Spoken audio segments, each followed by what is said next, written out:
Bueno, a ver, saco mis papeles. Gracias, Carlos, por la presentación y gracias a todos y a todas por venir. Es una alegría ver a tantas caras amigas, estudiantes, compañeros, desconocidos también, incluso quizás. Y bueno, quiero hacer una cosa en realidad humilde. Quiero intentar pensar con vosotros y con algunos textos qué pasa con el asunto del amor desde algunas claves hegelianas. No vamos a presuponer conocimientos previos en este sentido o una lectura de Hegel, digamos, demasiado técnica, filológica o especializada, sino que más bien vamos a tratar de pensar qué es eso del amor, como digo, con algunas claves hegelianas, ¿no? Y en qué medida el problema del amor queda iluminado por Hegel, ese gran tópico de nuestro tiempo, Twitter-amor, de qué manera puede Twitter-amor quedar iluminado por Hegel. Esto era una cosa que les inquietaba mucho a algunas y a algunos estudiantes míos de cursos anteriores y de hecho así nació la idea de esta conferencia.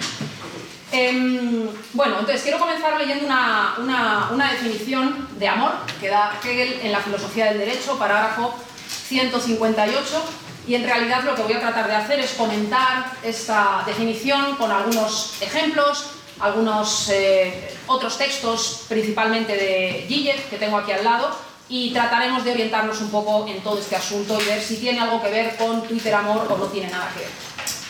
La definición de Hegel dice lo siguiente: amor significa fundamentalmente la conciencia de mi unión con otra persona, de modo que yo no estoy aislado para mí, sino que solo obtengo mi autoconciencia a través de la renuncia a mi ser y a través de reconocerme a mí mismo en unión con el otro. Es decir, esto del amor es un tipo de unión especial porque no solo soy consciente de mi unión con otra persona, veremos que aquí no hay ninguna romantización de una suerte de media naranja perdida, no va de eso la cosa, más bien va de que solo con la mediación del otro, de alguna manera me encuentro a mí mismo, ¿vale? Esto es de lo que va. Y sigue Hegel. Dice, el primer momento en el amor es que yo no quiero ser una persona independiente para mí, y si lo fuera me sentiría incompleto y defectuoso. Es decir, en el amor, ante todo, lo que no soy es yo mismo, y si solo soy yo mismo me siento incompleto y defectuoso. El segundo momento es que yo me gano a mí mismo en otra persona, y yo valgo algo para ella, y a su vez esa persona vale algo para mí. Digamos, no quiero estar solo, y no solo no quiero estar solo, sino que yo no valgo nada, o todo mi valor se cifra en la referencia al otro, y viceversa, porque es mutuo. Y por eso, esta es una bella frase, el amor es la contradicción más terrible que el entendimiento no puede resolver. El amor es la contradicción más terrible que el entendimiento no puede resolver, puesto que no hay nada más consistente que esta autoconciencia, la cual es negada y sin embargo yo debo poseer de modo afirmativo. Me niego a mí como autoconciencia aislada y de alguna manera solamente me encuentro en el otro. Esto, dice Hegel, es la contradicción más terrible que el entendimiento no puede resolver. Quien esté acostumbrado a pensar de manera unilateral, ¿no?, que A es A y B es B y A no puede ser no A, quien esté acostumbrado a pensar así, digamos que abandone este barco, ¿no? El amor genera y resuelve al mismo tiempo esta contradicción, y como solución el amor es una unión de carácter ético. Hasta aquí la cita de Hegel, que en realidad voy a comentar. Tratemos de sacar algo productivo de esto, porque evidentemente podríamos hacer muchos comentarios críticos si abrimos la filosofía del derecho, del tipo Hegel está reproduciendo aquí la estructura de la sociedad burguesa capitalista, o Hegel está reproduciendo aquí una idea de unidad familiar burguesa que presupone una división del trabajo sexual, etc. Todo esto no es falso, pero quizás me parece insuficiente. Me gustaría que intentáramos aplicar un tipo de lectura hermenéuticamente caritativa que busque, más que enseñarle nosotros algo a Hegel, presuponiendo que Hegel es pues, un machista o un eurocentrista o un burgués cosa que seguramente lo fuera en muchos sentidos. Más bien intentemos entender qué nos quiere o qué nos puede enseñar Hegel a nosotros, que presuntamente no querríamos ser quizás ninguna de esas cosas, ¿no? Entonces, una primera cosa que creo que nos enseña esta definición es que nunca somos nosotros mismos por nosotros mismos, podríamos decir, de manera directa. Nunca somos lo que somos sin mediación. Eso es lo que nos enseña el amor. Solo somos lo que somos mediante un rodeo por el otro. De hecho, Hegel dice esta expresión tan bella: me gano a mí mismo en el otro. Obtengo mi valor por la mediación con el otro. Esto, como digo, es incomprensible para el entendimiento, que no puede entender que la unidad A solo pueda ganarse a sí misma a través de otra unidad diferente, ¿verdad?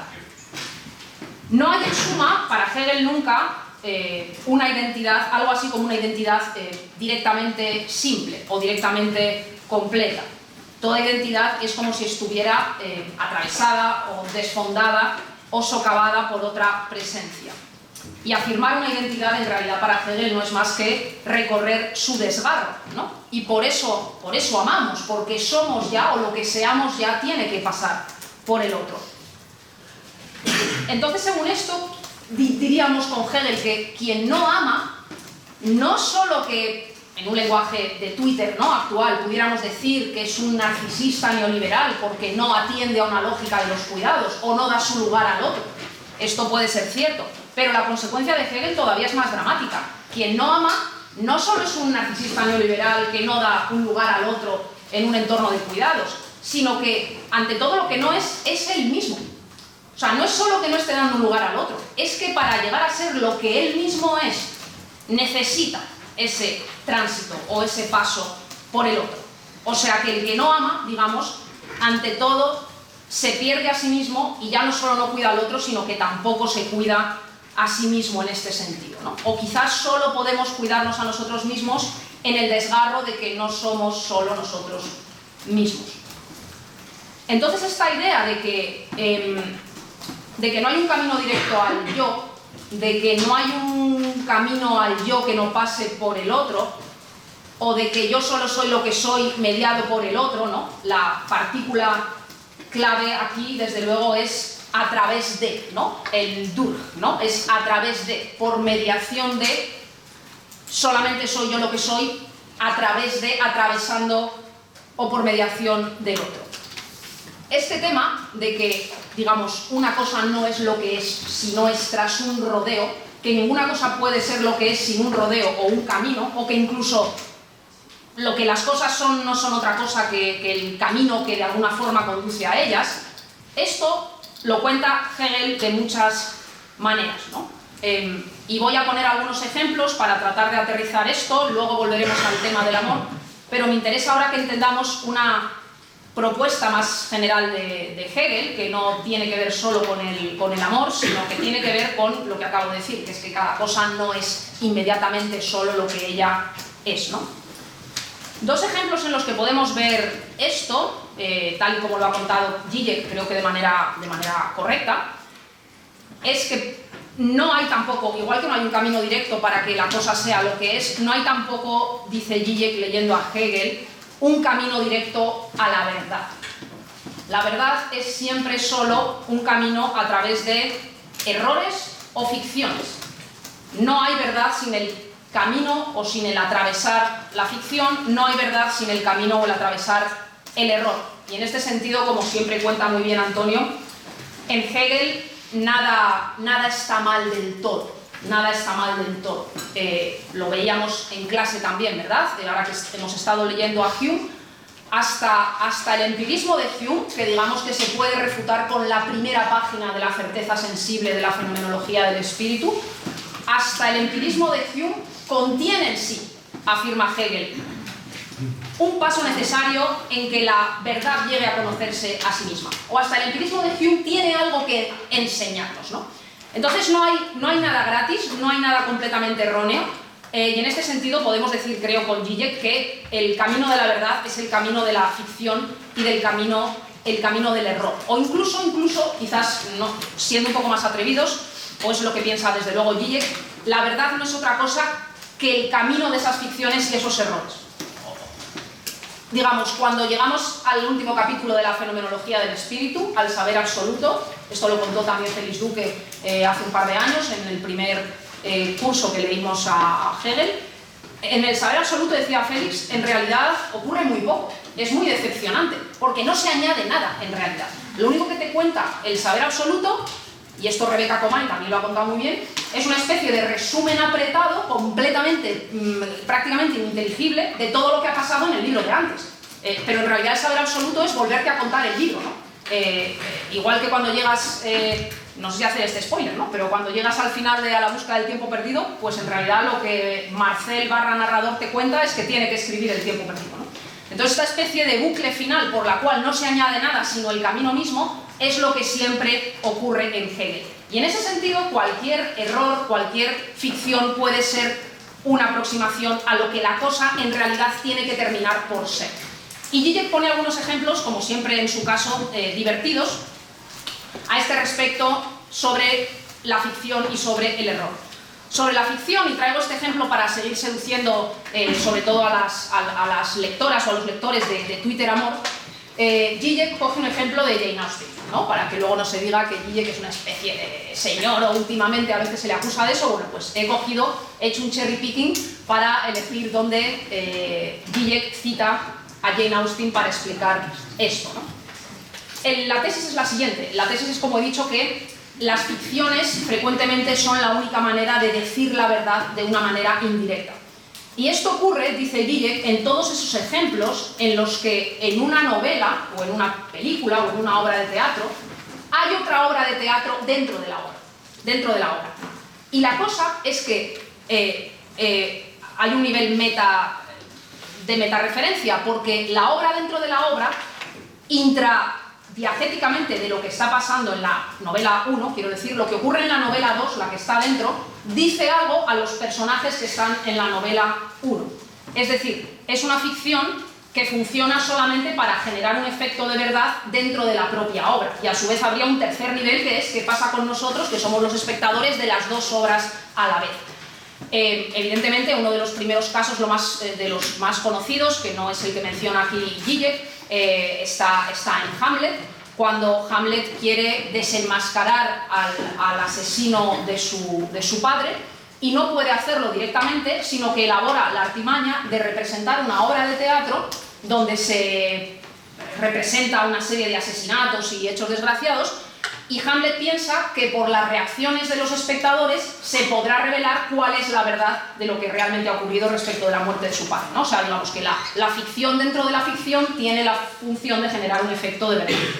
Y esto mismo, dice Zizek, ocurre en Mansfield Park, cuando Jane Austen coloca en una serie de enredos amorosos solamente por los prejuicios de la época o por los pocos cauces que encuentran los personajes para expresar un amor que puede estar prohibido por convenciones sociales, por convenciones de parentesco, porque al final todos son primos, porque uno es pobre, porque el otro es un lord, pues por lo que sea. La única manera como de poner en escena unos afectos que no pueden manifestarse directamente es efectivamente escenificar una obra de teatro que encima se llama Promesas de enamorados. Claro, los personajes, al escenificar esos personajes en promesas de enamorados, pueden dar expresión a lo que en sus relaciones normales no pueden expresar, ¿no? Lo que presenciamos, dice Zizek, es una supuesta ficción que representa una realidad que nadie quiere ni puede admitir, ¿no? Y la ficción dice un tipo de verdad que la realidad no puede directamente decir o asumir, especialmente en una sociedad tan cohibida como aquella en la que Jane Austen escribe. Hay otros muchos ejemplos en el propio Hegel, como Hegel argumenta al respecto de la Revolución Francesa y el necesario paso por el terror tiene que ver con esto, ¿no? No podía hacerse la revolución bien la primera vez, había que fracasar primero en el terror. Hay un ejemplo como mucho más prosaico que quizás os ha ocurrido. Basta que tengas esa mañana en la que no tienes distracciones, en la que te vas a sentar a escribir ese trabajo para clase o ese paper que te lleva pidiendo la NECA un año, lo tienes todo a tu disposición y cuando te vas a sentar de repente ese día te distraes, tienes hambre, tienes sueño, te duele la cabeza. No hay manera. En cambio, esos 10 minutos que ya la cena está hecha, que tienes que bajar al perro, que te llama tu madre, que se ha enfadado porque no sé qué, entonces en ese momento eres capaz de aislarte de todo y en el fracaso de asumir que ya no vas a escribir nada, solamente ahí puedes escribir, ¿no? O sea, esto, los que se dedican a escribir, conocen perfectamente este procedimiento. Digamos, no puedes buscar directamente la finalidad, sino que tienes que recorrer el camino del fracaso.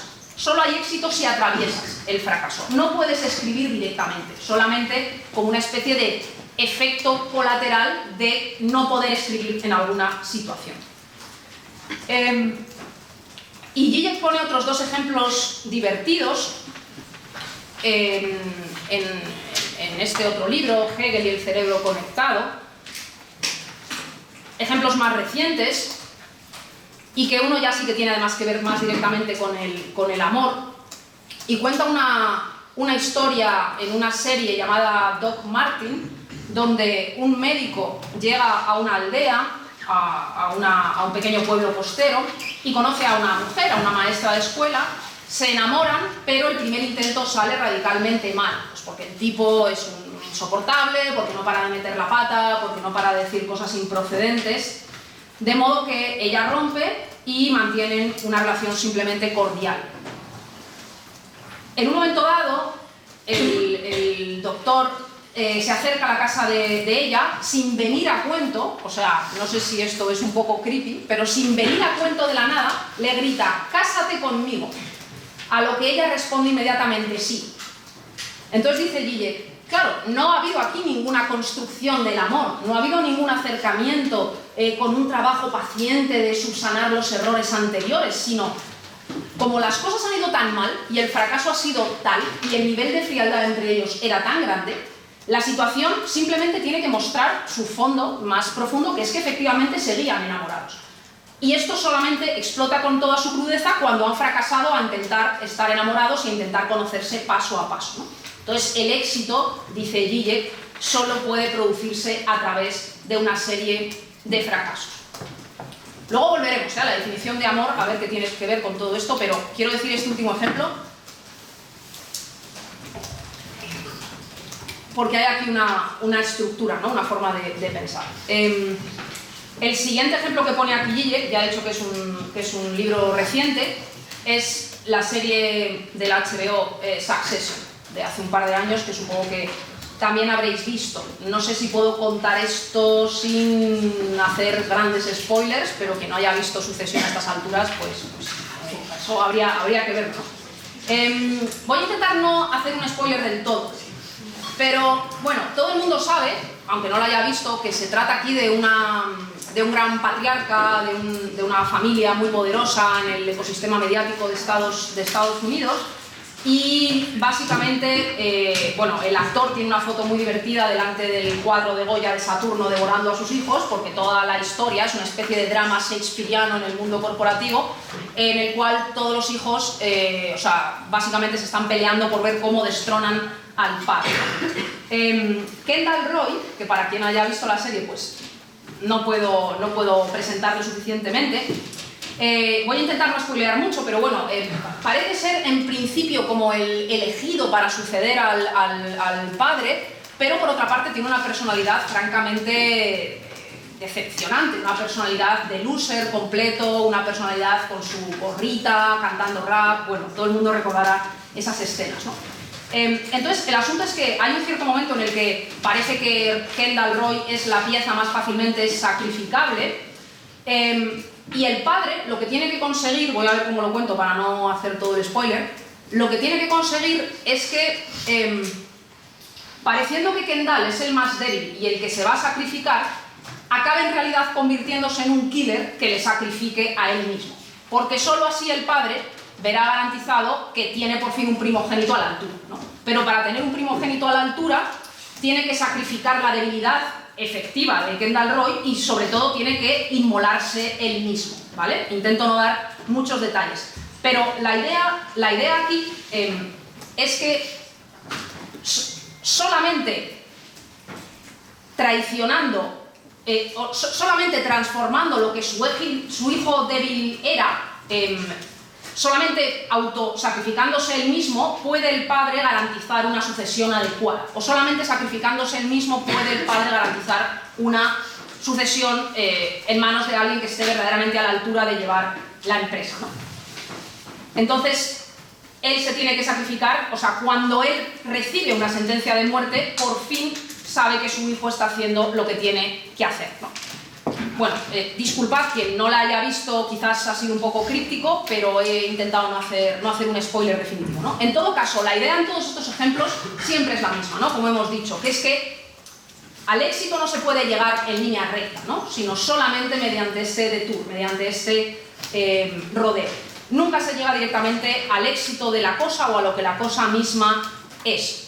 Y todo el proceder dialéctico de Hegel consiste siempre en recorrer todos esos intentos unilaterales por los que cada figura particular se cree con derecho a encarnar algo así como la totalidad, ¿no? Y de lo que se trata es de mostrar todo el rato que ninguno de los candidatos reúne finalmente lo que la totalidad puede ser. Ninguno de los pasos agota lo que la totalidad misma puede ser, ¿no? O cualquier paso particular es solo unilateralidad y solo engaño. ¿Qué tiene que ver esto con el amor? Tratemos de volver a aterrizar esto. En todas las definiciones que cojamos de la filosofía del derecho, hablemos de amor, hablemos de Estado, hablemos de sociedad civil o hablemos de lo que queramos hablar. Para Hegel, como digo, con una cierta construcción, si queréis decirlo así, fractal, en cada una de las partes, en cierto modo, tenemos que ver cómo funciona el todo, pero ninguna de las partes por sí mismas lo agota, ¿no? O sea, no podemos, digamos, aislar partes de la filosofía del derecho y decir, vamos a hacer una lectura de la filosofía del derecho centrada solamente en lo que sea la sociedad civil, o vamos a hacer una lectura de la filosofía del derecho centrada solamente en lo que sea el Estado. Por eso también sería erróneo quizás incluso decir, vamos a hacer una lectura que aísle, que corte la definición de amor que he leído hace un rato y pensemos que eso puede entenderse por sí mismo. De alguna forma, Hegel lo dice además en la filosofía del derecho, aquí se presupone lo de la lógica, lo especulativo está en cada línea que escriba Hegel sobre cualquier tema, o sea, no podemos aprender Hegel leyendo solo lo que Hegel dice sobre la sociedad civil si no entendemos el tipo de lógica que se está poniendo en movimiento. Y en ese sentido, la definición de amor tendrá que presuponer o tendremos que hacer algún comentario o tendremos que tomar la definición de amor en alguna medida como un retrato en miniatura de cómo funciona lo sistemático en su totalidad, ¿no? O sea, cada una de las partes tiene que tener un rol o nos tiene que aclarar algo, depende de dónde estén colocadas, nos aclarará más una cosa que otra, pero nos tendrá que aclarar algo en todo caso sobre la totalidad de qué significa en Hegel eso que a veces llama lo especulativo o lo lógico o el movimiento del concepto. Por eso creo que es útil, creo que más o menos hemos podido intuir el tipo de cosa que nos quiere decir Hegel con esa definición de me gano a mí mismo en el otro, pero creo que puede ser útil hacer alguna reflexión sobre cómo funciona en Hegel el movimiento de eso que se llame lo dialéctico. Claro, la versión tradicional de lo dialéctico pues puede dar mucha vergüenza ajena. No hace tantos años yo todavía tuve aquí a un profesor que decía dialéctica de Hegel, eso es café más leche igual a café con leche. O sea, eso se ha pronunciado en las aulas de la Universidad Complutense esta casa. No hace tanto. Creo que debemos una cierta mínima parada, ya que en la definición de amor parecía que por lo menos había... A ver si hay algo más que escribir aquí. Por lo menos se había puesto en juego algo así como un yo algo así como un otro y, bueno, algo misterioso que pasaba entre ellos, ¿no? Que aún no sabemos muy bien el qué es. Como formalmente en Hegel, digo, todo tiene que estar teñido de una cierta lógica, si entendemos, y además el vocabulario de Hegel así lo da a entender, ¿no? El primer momento del amor es que yo no quiero ser solo yo, sino que quiero un otro. Es decir, de alguna manera quiero negarme. Y tengo que ver en qué medida lo que yo soy solo puede pasar por esa negación, ¿no? Y como hemos escuchado siempre que en Hegel hay algo así como tesis, antítesis y síntesis, o hay algo así como afirmación, negación y negación de la negación, creo que puede tener sentido detenernos un momento en ver qué pasa con esa estructura triádica, que al final es lo que todo el mundo recuerda, aunque no sepa nada más, todo el mundo sabe en Hegel que las cosas están divididas en tres, ¿no? Y que parece haber un cierto movimiento por el cual hay tres cosas, y aquí, así intuitivamente, parece que es algo así de lo que se trata, ¿no? Estoy yo, está el otro y el amor, que no sabemos si es una tercera cosa o somos solo los dos, ¿no? Pero parece así de primeras que las piezas que tenemos sobre la mesa son tres. Entonces creo por eso que puede valer la pena, antes de recuperar la definición de amor, detenernos un momento en cómo o qué maneras tradicionalmente, creo, erróneas ha habido para entender cuál es la relación entre esto que podamos llamar tesis, antítesis, síntesis, o yo, otro, amor, o afirmación, negación, negación de la negación, ¿no? Habría una primera... cojo esto del espinoso sujeto de Guille. Esta lectura, digo, sobre las diversas maneras de leer qué es esto de la negación, ¿no?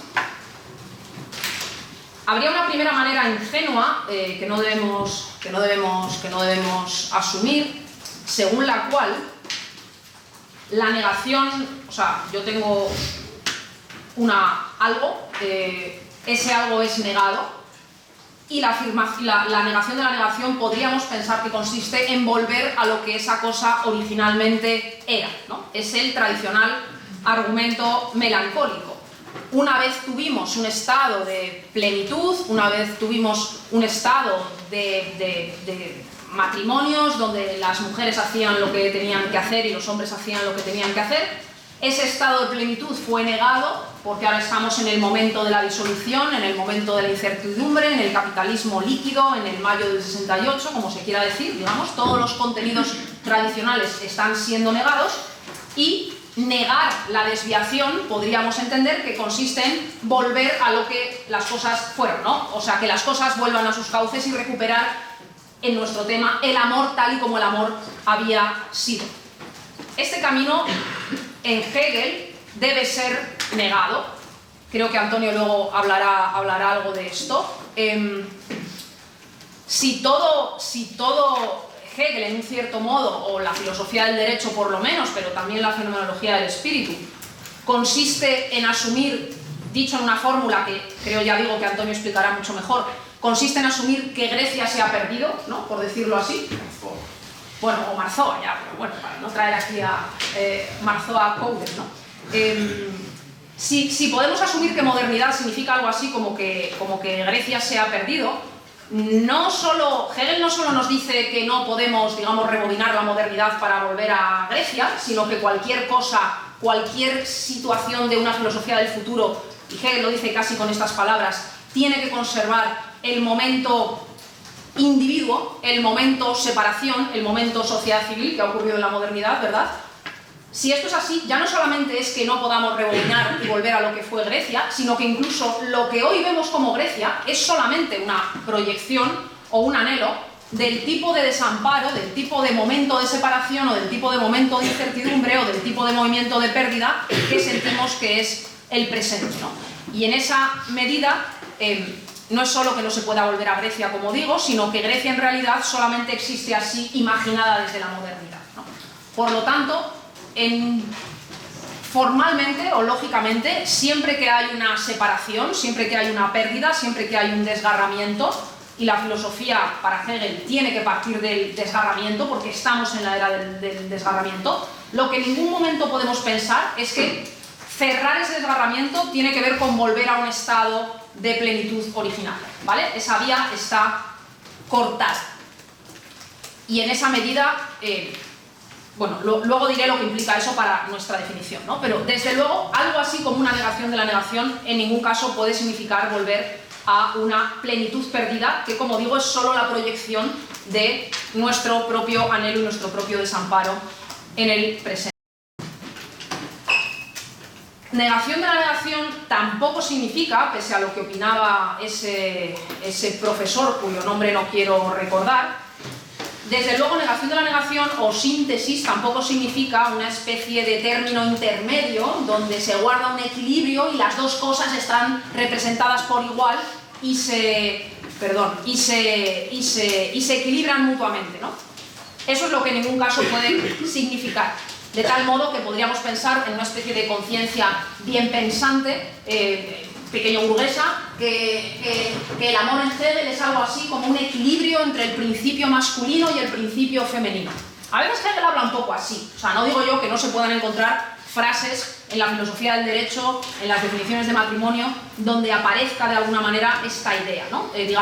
Son dos principios espirituales opuestos, lo masculino y lo femenino, pero ambos se conectan y se armonizan en algo así como el amor o algo así como el matrimonio.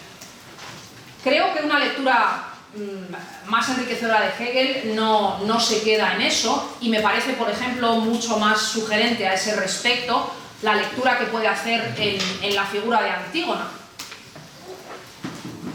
¿Qué es lo que dice Hegel de la tragedia de Antígona? Que, como todo el mundo sabe, tiene que ver con que hay una ley de la ciudad representada en la persona del soberano que se enfrenta en el momento en el que hay que dar sepultura a los hermanos de Antígona, se enfrenta con una ley más ancestral, que es la ley de los ancestros, la ley divina de dar sepultura a quien estamos unidos por ellos con lazos de sangre, ¿no?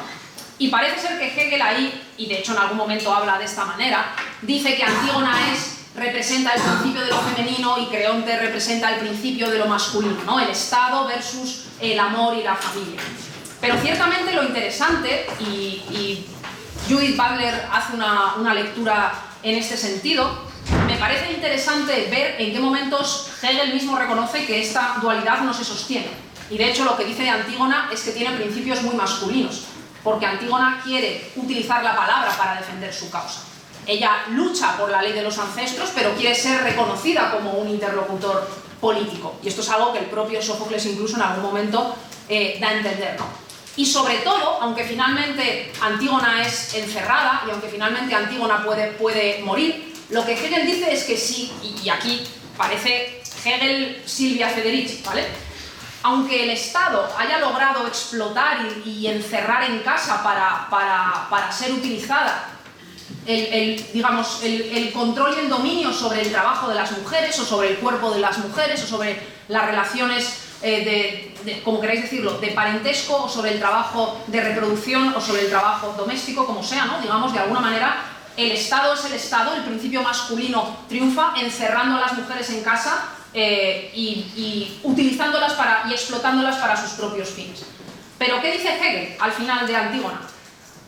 Lo femenino retorna para reírse, porque no puede ser reprimido y encerrado por el Estado. Lo femenino hace burla y el Estado mismo acaba hundiéndose, porque no había, digamos, se había construido sobre una operación de violencia que tenía que retornar como una especie de contragolpe, ¿no?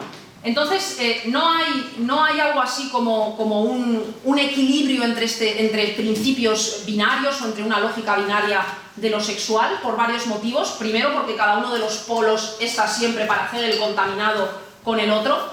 Y segundo, porque no hay una situación estática de equilibrio, porque ambos van a acabar, digamos, viniéndose a pique juntos. Y la caída de Antígona, dice Hegel, es también la caída de la polis. Es también la caída de la polis. De hecho, Zizek lo lleva esto mucho más lejos y aquí dice una cosa bastante sugerente, hablando de la lógica de lo trans, ¿no?, que encontramos últimamente. ¿qué significa el hecho de que existan personas transgénero o que están más allá de la dualidad binaria tradicional entre lo masculino y lo femenino? Dice Gille. Tenemos tradicionalmente lo masculino construido de tal manera, tenemos lo femenino construido de tal otra manera y tenemos un antagonismo, ¿no? Porque lo masculino, en esta lógica binaria sexual, solo se define por diferencia y oposición a lo femenino. De hecho, educativamente, tú te tienes que convertir en un hombre excluyendo todos aquellos rasgos que son susceptibles de ser considerados femeninos. No puedes llorar, no puedes ser emotivo, no puedes ser sensible, etcétera, etcétera, ¿no?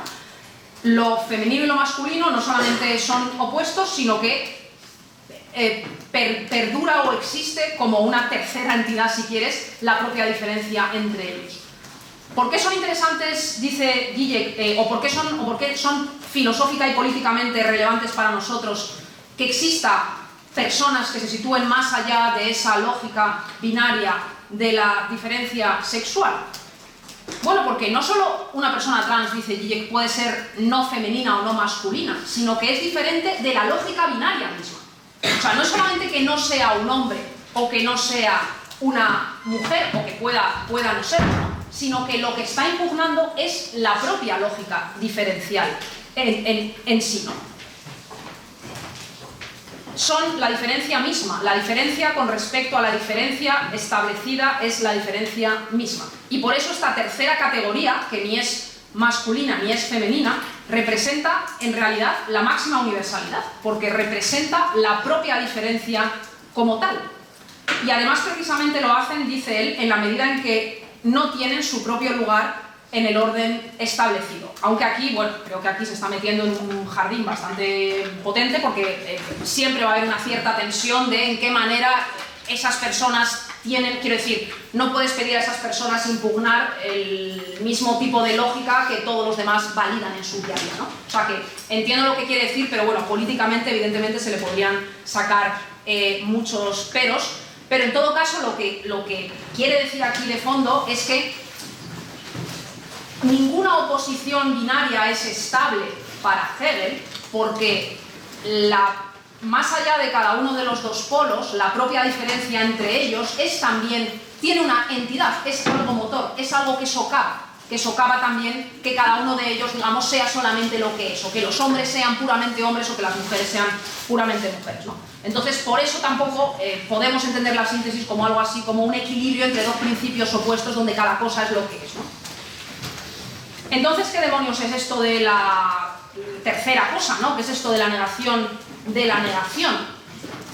Lo que dice Gille es que la negación de la negación no es un tercer estado diferente de la relación entre los otros dos, sino que es solamente el paso de lo uno a lo otro. O sea, negar la negación es solo repetir el hecho de la negación. Es repetir el paso de una cosa a su negación. Es, digamos, radicalizar la oposición porque, recordemos lo que hemos dicho antes, la primera vez que negamos algo vamos a fracasar. La primera vez que negamos algo vamos a obtener solo una negación abstracta donde eso que negamos comparte un marco de referencia con eso que éramos. Aquí coge Gille el ejemplo político de cuando el movimiento antirracista o el movimiento feminista imagina un mundo sin blancos o un mundo sin hombres. Dice Gille, es una primera negación, pero es una negación que sigue siendo abstracta porque no repara en que lo que sea o sea, digamos, hagamos un mundo de personas racializadas o hagamos un mundo de mujeres sin hombres y sin personas blancas, ¿no? Lo que dice Gille es que no estamos comprendiendo que la propia categoría de mujer o que la propia categoría de persona racializada ha sido ya construida por el otro polo. Entonces, una primera negación es negar lo dado compartiendo el marco de aquello que esa cosa era. Y lo que tendríamos que hacer entonces, recordemos el ejemplo de antes, hemos fracasado en la primera negación, pero lo que tenemos que hacer es negar otra vez, digamos, negar que lo otro sea, digamos, que la primera negación sea suficientemente radical o suficientemente negadora. Solamente consumamos el paso a la negación repitiendo o fracasando la primera vez que la negamos. Lo segundo que tendríamos que negar es ser mujeres o ser productos de una clasificación que existiera previamente. ¿Qué demonios entonces es el amor? ¿No? Para volver al tema que nos ocupaba. Hemos hecho un cierto rodeo para entender qué es eso de la negación de la negación. Hemos hecho un cierto rodeo para entender qué es eso de que la verdad de la cosa no se alcanza directamente, sino solo oblicuamente, solo derivadamente. ¿Qué podemos decir entonces a este respecto, ¿no? Y si partimos de que en el amor, nos ha dicho Hegel, hay una autoconciencia y un otro. Pues no podrá ser ni un puro paso al otro, donde yo tengo que volcarme hacia el otro en este lenguaje de la entrega o el cuidado, o vivir, digamos, en las experiencias de entrega de mi deseo, de mi pasión hacia un otro. Y tampoco, evidentemente, podrá ser amor, según esto, utilizar al otro como una suerte de instrumento para mi propia afirmación, sino verdaderamente, bueno, hay que volver a la definición, ¿no? Amor es verdaderamente que yo soy en el otro. Es decir, primero me niego porque soy para el otro y elijo ser para el otro como lo que yo soy. No solamente tengo que ser para el otro, sino tengo que reparar en que ese ser para el otro es lo que yo soy, ¿no? Y esa es la segunda negación. Tengo que repetir la diferencia, si queréis. Tengo que elegir al otro. Primero amo al otro, el otro no soy yo, pero tengo que elegir que yo no quiero ser nada más que esa referencia al otro, ¿no? Tengo que repetir el paso. Y seguramente, por mucho que nos hubiéramos podido reír al principio cuando leemos estas definiciones tan burguesas y tan tradicionales, si uno abre la filosofía del derecho y lee los parágrafos dedicados a la familia o al matrimonio, en realidad la definición de matrimonio en Hegel, que tan arcaizante suena en su terminología, significa solamente esto: volver a elegir, ¿no? Simbólicamente volver a elegir lo que ya sientes o lo que ya eres hacia el otro. Por eso dice que es una unión de carácter ético, ¿no? Digamos, volver a elegir o consignar ritual y simbólicamente que eliges ser negándote a ti mismo y solamente encontrándote en el otro, ¿no? Sería una definición de matrimonio en Hegel. Pero entonces también podríamos decir, el amor no, en cierto modo, no añade nada, porque yo ya pues quiero al otro, ya está. ¿Qué significa esto de que tengo que elegir otra vez mi diferencia con el otro? Bueno, no añade nada, o en cierto modo lo añade todo, porque añado algo así como una reescritura que permite reinterpretar del todo lo que yo soy, que es encontrarme en el otro. Entonces esa reescritura ciertamente, o sea, este tercer paso no añade nada a yo y el otro, pero es la propia relación del yo con el otro. No añade nada, pero en cierto modo lo significa todo, ¿no? Es un añadido que no añade nada, pero que permite que las cosas entren en relación. Esto se ve mejor todavía, Zizek lo cuenta de una manera muy divertida, con el ejemplo de las rupturas amorosas. Zizek dice, ¿qué es peor en una ruptura? Que hubiera otra persona, enterarte de que habéis roto porque tu pareja estaba enamorado de otra persona, o enterarte de que a primera vista todo el mundo diría, eso es mucho más doloroso, ¿no? Saber que me han dejado por una tercera persona. O es más doloroso eso, dice Zizek, o enterarte de que en realidad no había nadie. Claro, lo que Zizek dice es que generalmente cuando hay un tercero es porque en sí misma la relación ya estaba acabada. Y ese tercero es solo la repetición de ese fracaso vuelto consciente, vuelto de lo que era en sí para sí, dice Zizek, ¿no? O sea, en la relación que ya estaba rota, efectivamente se consigna como tal porque introduces una tercera persona que encarna la propia ruptura. En ese sentido dice Zizek que el amante, cuando rompe una pareja, no es nada más que una representación, una magnitud evanescente que en sí misma no es nada fuera del conflicto de la pareja que se está rompiendo. o del afecto que se está rompiendo, ¿no? Y por eso siempre y por eso lo que todo el mundo sabe que ocurre, también lo cuenta Dieck en miles de novelas y de películas, un marido o una persona deja a su pareja para irse con su amante y cuando se va con su amante todo fracasa, ¿no? ¿Por qué? Porque en realidad el amante no era nada más que la corporización o la representación o bien del fracaso de la pareja, pero en ese caso, aunque se rompa la pareja, tampoco puedes hacer una pareja con esa persona, o bien incluso, y esto es todavía más interesante, era la representación del propio vínculo, o sea que en realidad lo que les mantenía unidos era que había un amante. Y esto ocurre constantemente, ¿no? O sea, digamos que en ese caso el tercero es esa especie de nada, que no es nada pero que es la relación misma, podría incluso encarnarse perfectamente en una tercera persona, ¿no?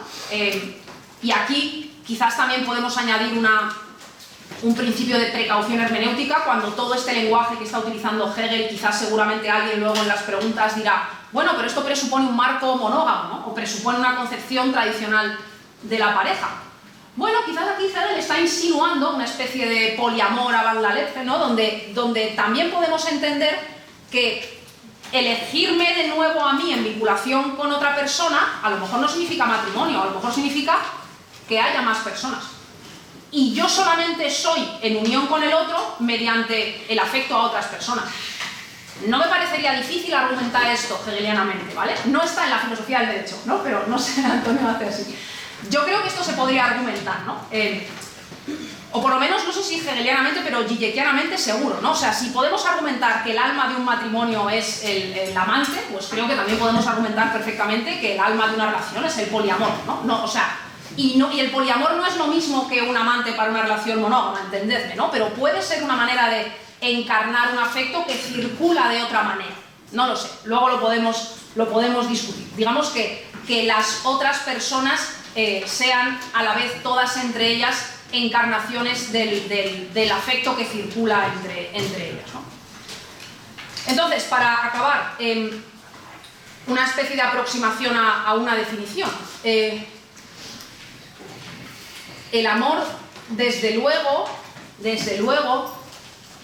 es la renuncia a la idea de una unidad sustancial, una especie de encuentro a mi media naranja, porque eso nunca existió, y como nunca existió tampoco se puede recuperar.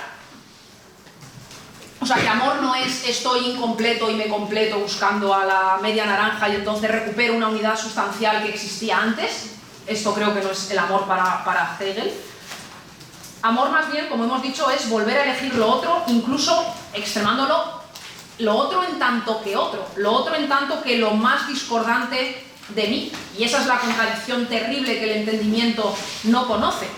Que yo soy negado, que hay un otro absolutamente discordante conmigo, y sin embargo, que no me uno a él para fundar una unidad superior, sino que en ese mismo encontrarnos como opuestos, en esa misma unión de discordantes, en ese sentido elijo ser negado, y aún así nunca he existido más libremente, o nunca he sido más yo mismo que cuando elijo esa negación absolutamente discordante de mí. Y como digo, creo que esto no nos propone modelos, no es un programa para justificar la monogamia, creo, ¿no?